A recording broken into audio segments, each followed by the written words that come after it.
I'm life and business coach Samantha Sifring, and this is the Online Business Building Mamas podcast, where you learn how to build a wildly successful business from home while raising kids.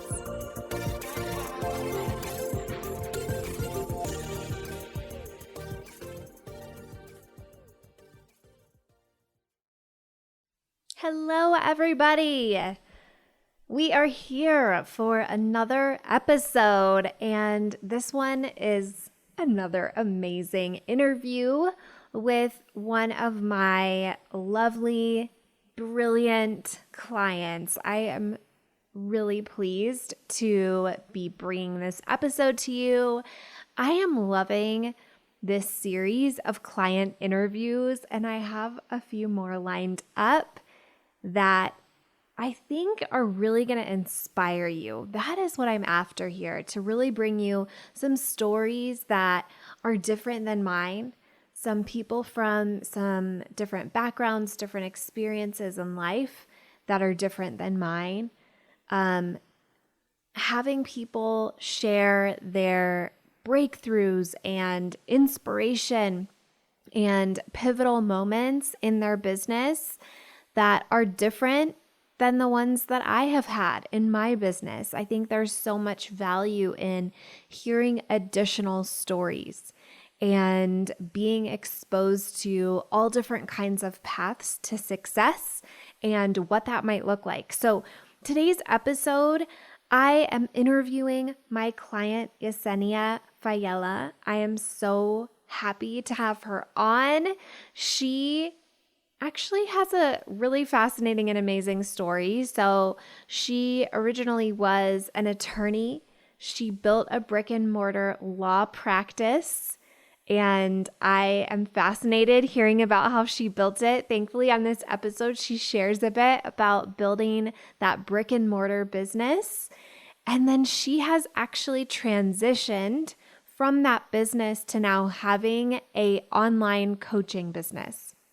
So she has taken all of her knowledge, all of her skills from building this other business, and now she is helping other moms to do a very similar thing. So, fascinating story. I love being able to share this story. I think there are probably many of you who either have a brick and mortar business, have had one in the past, or you have thought about having one, maybe you're considering having one. We talk a lot about the similarities and the differences. We talk about the transition. And I think that building a brick and mortar business is a really unique experience. So this is really going to be something that's going to speak to all of you who have ever had that experience or whoever wanted that experience. So I hope that you enjoy. Welcome, Yesenia. Thank you so much for joining me. Can you say a little bit about who you help, what you do? Yes, thank you so much for having me. I'm excited to chat. So a little bit about me. I am a business mentor for mamas in business, and I help moms who are feeling like they're struggling with their time and just getting their businesses to where they want them to be. So I offer one-on-one coaching, and it's something that I am very passionate about doing, and I love working with people one-on-one. I love it. Okay, so today's topic is really, I think, one that I've never talked about before on here, and something that's going to help a lot of people, especially now with the pandemic. I think a lot of people are making this transition that you made, and that is from owning and growing a brick and mortar business to starting and building an online business. So can you tell us a little bit about your story with that? Yeah, so I will give you the abridged version because it is long, but long story short, I was working for a courthouse back when my son was born, and I just hated it. I hated having to leave him. I hated not having control of my time and my schedule. And so I decided to do something big and quit my 9 to 5. And I opened a law firm with absolutely no experience. I had never even had clients the work that I was doing was very much clerical in nature and research. And I just decided to go for it. And I opened up a law firm. And this was now almost 6 years ago. And it took off. It took off to the point where my husband was then able to quit his job. He's also an attorney, and he joined me in practice. And so we were both able to grow the business together. He joined me 2 years later. And then I had my second son while I was growing the law firm. And I guess I just no longer felt connected to the work.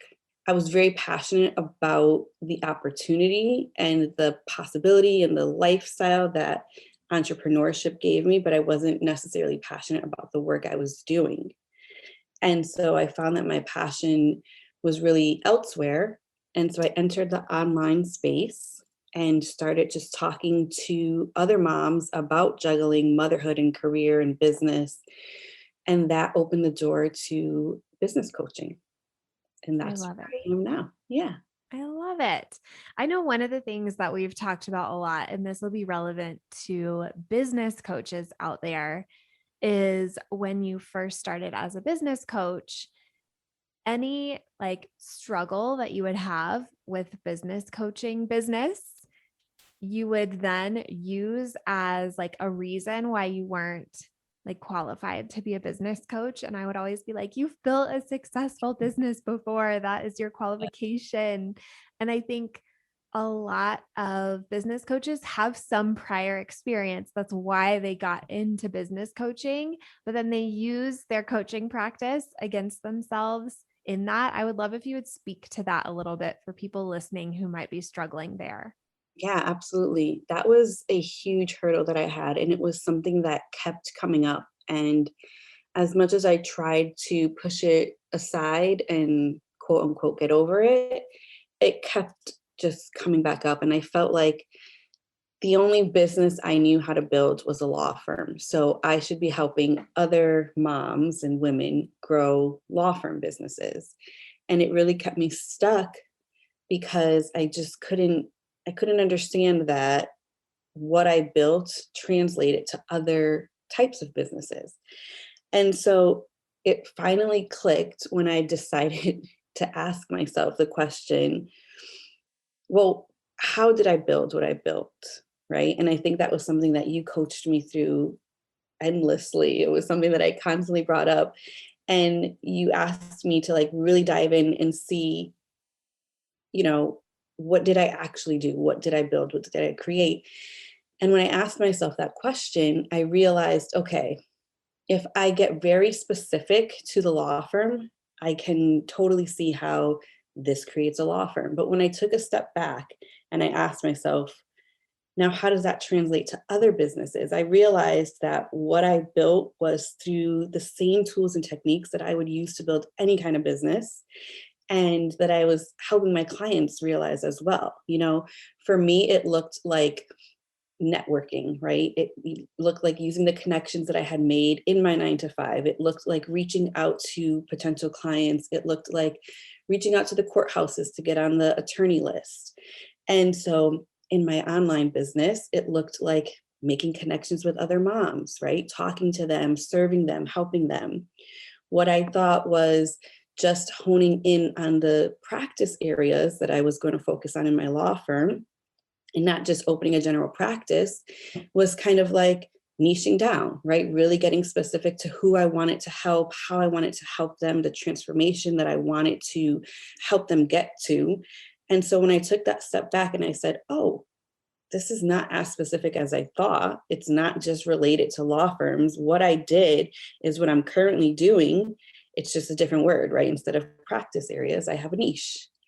And that was eye opening for me. And it really helped me then hone in on my message, realize who I wanted to help, relate to them, understand their pain points. And it was just transformational for my business, just because I stepped into, I am a business coach. I know how to start a business. I don't just know how to build a law firm. Yeah, I love that. And as you were talking, it just made me think that This is actually a really common experience, I think, for people in my mastermind where they have built a successful business and they are now pivoting into a different type of business. And in some ways, they're starting from scratch. But in my eyes, it is a way of scaling. Like you've had this type of business before that has been brick and mortar or one to one done for you service or products or something like that. And the way that you want to scale it is with online education, coaching, consulting, something like that. And I think that that is like kind of an interesting shift from like how a lot of people would think about it to how I think about it. That it's not like, okay, goodbye to this business and hello to this brand new one from scratch. It's like, this is a way that I'm scaling what I was doing before. It's just a pivot of it, not like a Absolutely. reset or anything. I think it's a great way to uncover what you're good at. And just like, even if it's not going from, one kind of business to the other or brick and mortar to online, even if were working at a 9 to 5, right? Like, how did you excel in that job, right? Like, what were you known for? The recognitions that you got. I mean, those are your strengths, and that's what's going to carry over into this new business, new type of business. It's just getting familiar with what you're good at, right? What you bring to the table, what you can offer, because all of those skills are going to translate in one way or another to the new business that you're starting. Yeah. So, what advice would you have for people who have a brick and mortar business and are kind of in that place where you were, where you just knew this is not what I want to be doing long term? I think that there can be a lot of fear when you have a business that works really well to make any changes. So, what would you say to those kind of people? Yeah, definitely. I think that some of the differences, even though I don't really like to buy into the whole like the 9 to 5 is stable and secure and it's a steady paycheck. I know that that is something that a lot of people believe, and it's hard to separate that idea. When you have a brick and mortar, you're responsible for bringing in the money, right? It's not like that steady paycheck is coming in. And so I think a lot of people get nervous because it's like, well, I have to keep building this brick and mortar to pay our bills. I can't just kind of coast through like you could possibly in a 9 to 5. Um, and so there's a lot of fear behind that. So I would say really just getting intentional and focused. One of the things that I like to do or that really helped me was not resenting the brick and mortar. Like I said, it wasn't something that I was passionate about anymore, but I knew that it was something that I had to continue doing because that's what was bringing in the money and paying the bills. And I couldn't just stop, working at the law firm and focus 100% on my online business. So, what helped me not resent it is making it more bearable by changing up the things that I didn't like about it. So, we run a very non-traditional law firm. Like me and my husband, we're not your average lawyers. We don't have regular, set office hours. We're very much like if we have a computer and a cell phone, we can work from home. And when we have to meet with clients, you'll find us in the law firm. You'll find us at the office. And that was a lot more bearable and manageable for me. I didn't feel like I was stuck in this place where I didn't want to be. So I would just suggest making the changes that you can make, and especially so that you're not just doing what you think you should be doing, right? Like, technically speaking, we should have office hours. I should be going to the law firm with, business attire. And that just wasn't me. And I was okay letting go of the idea of what others thought our law firm needed to be so that I could be happy and present with the business, the brick and mortar, and also working on building the online business. So that's definitely one area that I think is something that you can make those tiny shifts so that you're not resenting it and you're not upset like, oh, this is holding me back. This is not what I want to be doing. It's actually giving you the ability to build your online business. So seeing it as that gift, but making it more bearable. Yeah. I really like that. And I think it's interesting how you talked about the rules of like what you thought it was supposed to look like the office hours and where you were located and how you were dressed.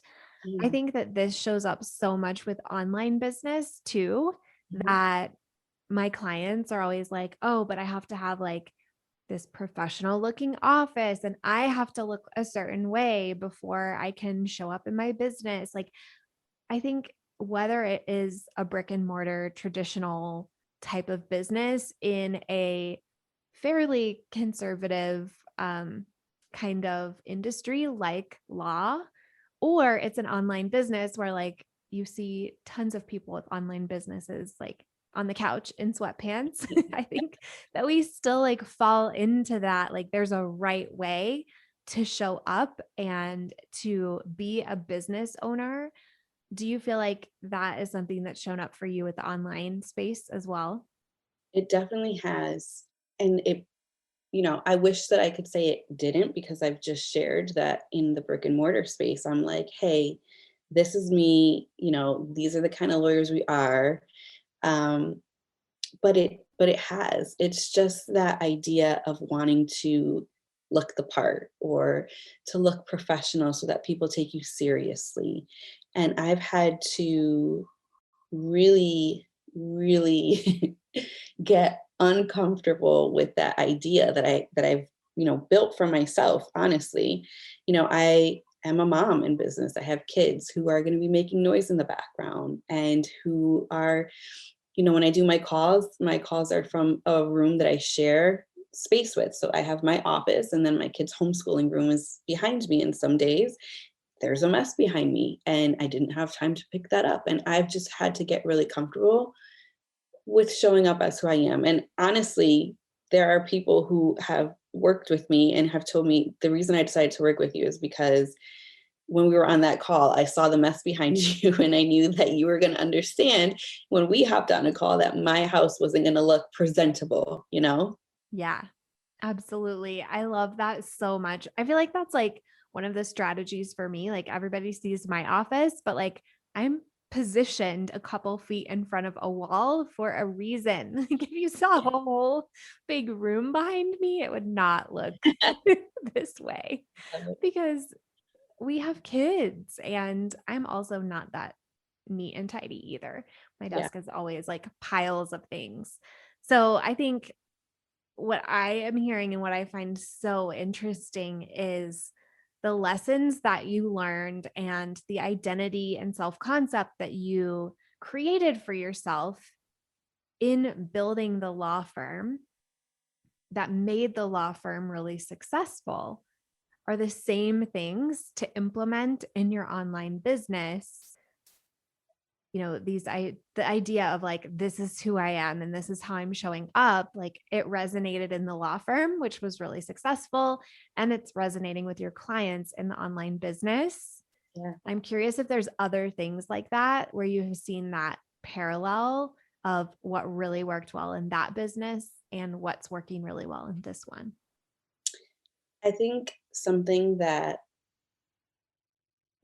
is speaks truth for the brick and mortar as well as the online business is treating it like a real business.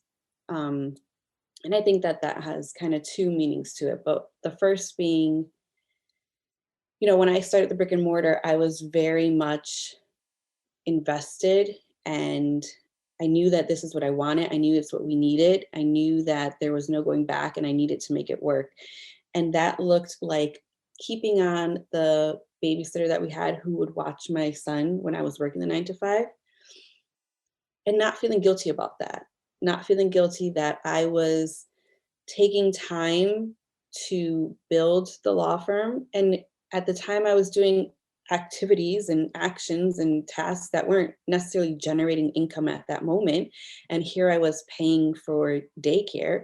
But I knew that if I wanted to see the success that I wanted and to achieve, to build this business, I needed to invest the same way that I invested in my 9 to 5, right? Like the same way that I would invest in anything that I wanted to see succeed. And I know that at least for a lot of my clients or the moms that I talk to, there's almost like this guilt of, well, if I'm not making money yet, I can't justify the time spent or the money spent or the energy spent on building this business. And then it's like, well, what you focus on expands. So we need to be focusing on building the business, and we need to take our online business just as seriously as we would take, our brick and mortar. It's a serious business. If you're going to get the results that you want, if you want to achieve that kind of success, if you want to be happy and passionate about what you're doing, then you really need to ask for the help that you need so that you can focus on it. And then I guess twofold to that is just investing that same belief, that same energy, that same time, that same money into creating the online business, because again, it is a real business. And you can't necessarily judge the success or failure of it until you've really put all into it, right? Like you can't just treat it as something that you're doing, well, we'll see if it works, because then it's just gonna be something that might work and it might not. And then a lot of times people will judge, like, well, maybe I just wasn't cut out for it. And it's not that. It's just that you didn't put in as much effort, belief, love, energy, right? Attention into creating it because you felt guilt or you felt shame or you felt whatever it was you were feeling. And, that's why it didn't turn into what you had hoped it would turn into. So I guess just treating it like a real business and knowing that it's just as important and it's just as much hard work to build as a brick and mortar or any other kind of goal that you're reaching for in your life. Yes, that is so good. I was thinking about this recently, this like same exact thing, because I was talking to a friend recently and she was trying to decide, like, after having a baby, if she wanted to go work for somebody else or like restart her business. And she was like, "Hey, can we talk about this decision? I don't really know what I want to do." And something that she said that blew my mind was that if she went and started working for somebody else, what she would change about what she was currently doing is that she would go like get a babysitter and get a bunch of childcare so that she could like have 20 hours a week or whatever to be working. And then she was telling me the problem with the business is that she doesn't have any time to work on it. And I was like, what in the world is going on right now? Yes. Like, why would you take this job with somebody else so seriously that you would invest in childcare right away to make that time, like carve out 20 hours a week, which I think we both know you can build your business in 20 hours a week. And with the business, it was like, no, I want it to like prove itself in giving it no time. It's like, I want to give it no resources or attention and to magically have the time and results that I want to have. Like it just to me, I was like, I bet there's so many people who think that way about their business. And I think I would have thought that way too at the very beginning. Like this business has to like earn deserving of resources and time and attention and investment of money and that kind of thing. And I think it just comes from such a limited view of what's possible with your business. I love that story. That's exactly what I'm talking about. Like and I think it comes from those feelings of, you know, shame or guilt. I can't pay for daycare or I can't pay for childcare because I'm not yet reaping, the benefits of this business. And it's like, but you're never going to reap the benefits of this business unless you can devote that time and that belief and that energy. And yeah, it does take spending money to make money, but I think it's all what you're comfortable with, right? Like you can do it in a way that serves you, that doesn't make you feel stretched. There's so many options out there. There's so many possibilities. Reaching out to family, right? Like I relied on my in-laws too. I rely on them now because they're retired. Back when I started the brick and mortar, I relied on my dad because he was a fireman. He worked, 3 days on, 3 days off. And I asked for help. And because we're moms, we we lack that ability so much, right? We don't want to ask for help. We feel like our children need to know that we can do it all. Like we Hmm. don't need that help. And I think that it just keeps us stuck so often. Yeah. That asking for help, that is something that I have struggled with so much as a mom. And I remember just thinking, like, well, I decided to have these kids, so I need to just figure it out. And I can't like put them on someone else. Meanwhile, like the grandparents were like, anytime we love having them, Yeah. like it's all these stories that we make up and um really put ourselves in this place where we don't have options or we don't see the options that we actually do have.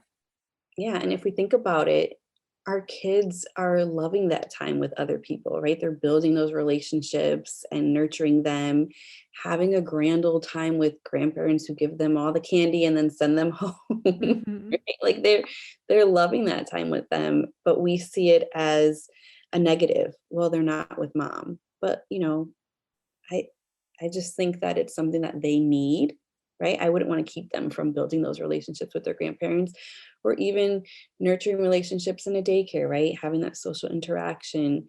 I think whatever you feel comfortable with and not putting that pressure on yourself to feel like, well, being a good mom means I stay home with my kids because I have the ability to. So if I can stay with them, they should be home. You're going to be a better mom if you are happy, right? If you're doing things that make you happy, if you're feeling empowered and encouraged and like you're making a change. And maybe that is with your kids. That's fine too. But I also think that a lot of people feel guilty about wanting more. Mhm. I think so too. I see that a lot. Even with my clients who are making a lot of money with their business, this guilt can come up around like, am I being there enough for the kids? Like, we kind of associate being a good mom with the quantity of time more than the quality of time. And I think back to when I was home with young kids without a business or anything, like it was unlimited quantity of time and the quality was not that high because I was slowly losing my mind. Absolutely. I've been home with my kids now for almost 3 months, 24/7. So I can relate and I totally know what you're talking about there. Yeah, it's really hard. Something you said when we were talking about investing in the business, I think is so important. I give this example a lot that with online businesses, we sometimes have this idea that we shouldn't invest at all in the business at the beginning and that we should only invest in it once it's making money, or we should invest as little as possible into it to get it started. And I think there's kind of this like entitled attitude about not investing in a business, an online business to get it started, or like it's a negative thing to invest. I know I had that when I first started. It was like, I'm doing everything myself. I'm investing like $200 max, and I'm going to make this thing like prove its worth to me before I'll invest any other money into it. And I watched my sister in law create a brick and mortar business. She created a cafe like from scratch, completely from her brain into the world. And as anybody who has created any kind of physical business knows, there's a lot of investment in creating a brick and mortar. Like you would never say, like, I want to like sell muffins before I'll go buy the ingredients to make the muffins. Like it's just ridiculous. And I think you probably have a lot to share, like having built a really successful brick and mortar on investment and investment mentality. That's probably a lot healthier than a lot of what we see online. What are your thoughts on that? I think that coming from the brick and mortar space first, it was definitely easier for me to want to invest for sure because I saw what it took to build the law firm. And that's not to say I started out in a home office, right? So I made the investments that I knew were necessary. So I got, the printer, scanner, copier. I got my malpractice insurance. I got a phone line. I did get a website. I did get all of the things that I needed. But I wasn't afraid to expand. As time grew, as the practice grew, I knew what was necessary, and I wasn't afraid to take those quote unquote risks.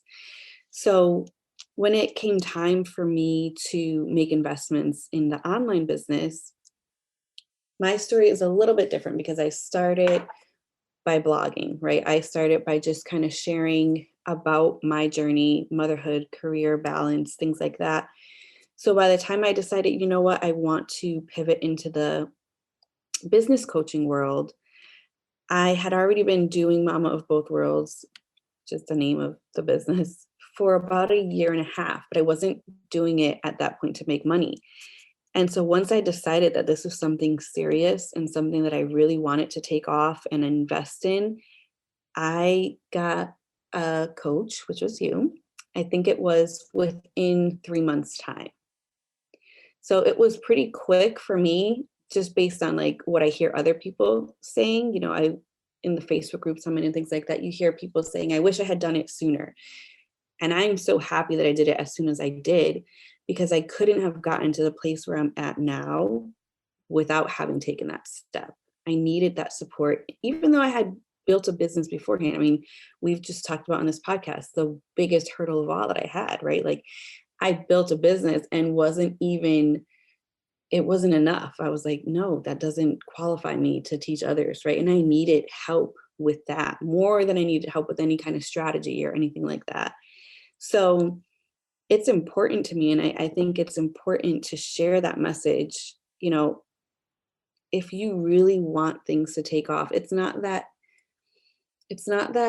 you need to invest all your money. It's not that you need to invest in the highest paid coach or but you need to take those risks, right? You need to, for your own belief, for your own motivation and encouragement. It's something that becomes real to you. It's something that you're like, this is going to be something I'm going to invest myself into it. It's something that I really want to see become something. I want it to make an impact. It's more than just about me. It's about who I can help if I just take these steps, and taking those tiny steps forward.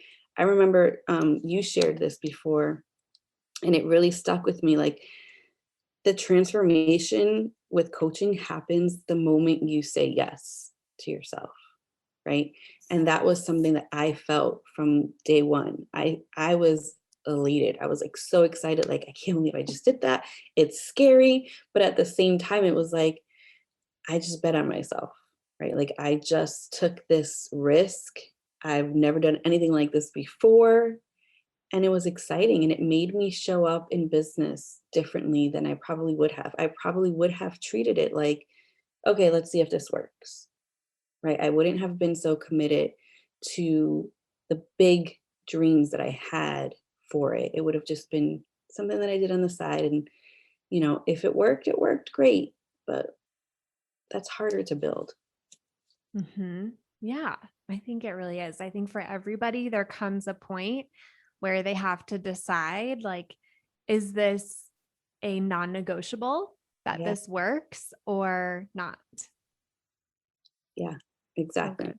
That's a great way of closing out what I just said in long length. Is there anything else that you haven't shared yet that you wanted to? The main point to get across is don't discredit or undervalue what you've already built, right? What you've already built is amazing, and it means that you can replicate it, whether it's in the same area or a different business altogether. You know how to do it, and you can do it again. And so if that means just taking a step back and really analyzing, what am I good at? What have I already done? What have I created? I think it's just really helpful. It's really helpful to give yourself the credit that you deserve, and give yourself that encouragement and that belief that's needed to really go where you want to go. So don't discredit it. Don't get sucked into the idea that because you have to continue building the brick and mortar. You can't transition to the online space because you can do both. You can succeed. Eventually, you'll get to a point where, like me, I let go of the brick and mortar. Now my husband is basically running that solely. And it feels really good because now I'm doing something that really speaks to my soul. I'm very passionate about it. I love what I do. And it was the brick and mortar that gave me that passion, right? That lit that passion. But the online space is definitely where it's at for me.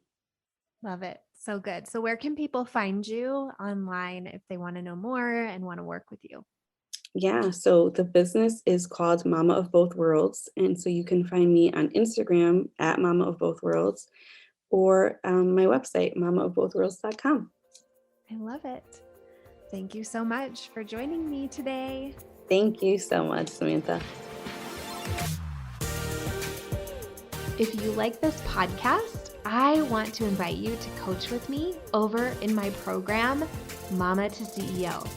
There's you, and there's the consistent income you want to make in your business, and I help you remove everything standing in between. It's lifetime access for mastering your marketing, sales, time, and everything else you need to have the business and life you really want. Whether it's making your first 1,000 or 100,000, I can help you do it. To join, go to mamatoceo.com, mamatoceo.com.